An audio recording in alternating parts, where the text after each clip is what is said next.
tagisan daw to ng galing. Itong Espantado because ikaw, LP, si Chanda, si Janice. Alam mo, hindi na nga, tuloy parang wala ako dun sa word na tagisan eh. Kasi talagang nagtulungan kami nang hindi namin pinag-uusapan anong kailangan. We respected each other's craft as an actor. And alam namin na kailangan namin humugod sa isa't isa. So pag nag-rolyo ang camera, matik yan, kailangan na sa character mo ikaw. Tapos kalas ka na lang pagtapos na. But ano siya, alam mo kapag ang grupong kinabibilangan mo, sanay na sa ginagawa nila at very giving actors eh. Napaka-fluid nung character na lalabas kasi nagbibigay. So it's a very giving set when it comes to acting. May silent rule ba na take one lahat? Actually, marami. Ay, talaga? Marami. Na mga take ones namin. Siyempre, hanggat hindi sinasabi ni Direk Chito na kung ano yung susunod na mangyayari. Lahat kami hindi nagsasalita, nag-aabang kami ano nangyayari. Good na ba? Okay na ba? Ano na sinabi niya? Tapos may mga 5 minutes yan, hindi kami nagsasalita kasi hindi kami kakala sa emosyon.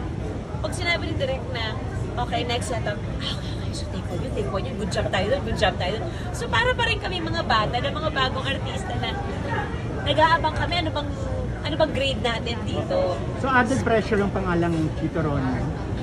Alam mo, wala pressure talaga kasi dahil mahal naman namin ang isa't isa to begin with. Mas pressure doon sa part na kung paano mo bubuin yung character na binigay sa'yo. Paano mo ba naiintindihan yung character na yun? Paano mo isasabuhay? So, bilang artista, may pressure kung paano ko ba siya naiintindihan. Isa ba kami nag-intindi ni Direk? Isa ba kami nag-intindi ng writer? So, may ganun eh. But at some point, mabubuo nyo na yung character and then it becomes, it becomes natural na. Nagiging ikaw na yung character. How does it feel na Espantado lang ang horror film is that, di ba? Well, we have one, if it's Strange Frequencies, but it's a totally different, magkaiba. Na-excite ako talaga kasi ang tagal ko nang gustong gumawa ng horror film eh. Lagi hinihintay ko talaga, pinagdasal ko rin naman talaga na at some point, Lord, baka naman, Lord, may chance na makapagtrabaho kami ng Direk Chito or makagawa ako ng horror film. Hindi ko naman din na-expect na mapapasok kami sa MMFF. May nabasa lang ako, labanan daw ng mga santos. Nakita mo ba yun?